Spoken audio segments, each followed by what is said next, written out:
Σήμερα παιδιά πήγα στο iStore, θέλω να πάρω ένα iPad και κοιτάζω εδώ τα μοντέλα.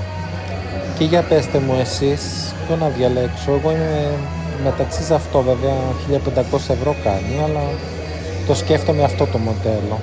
Είναι 15 οθόνη, M3, καλό φαίνεται. Εδώ είναι και τα άλλα τα μοντέλα, πιο μικρές οθόνες. Καλά, εδώ είναι τα Pro, μην το ψάχνετε, 2-3 χιλιάρικα λέει, τι λέει. Δεν μπορώ τόσα λεφτά να δώσω. Για πέστε μου και εσείς τη γνώμη σας. Εγώ θα πω ξανά αυτό, 1500. Εντάξει, πολλά λεφτά, αλλά πιστεύω να αξίζει. Εσείς τι λέτε?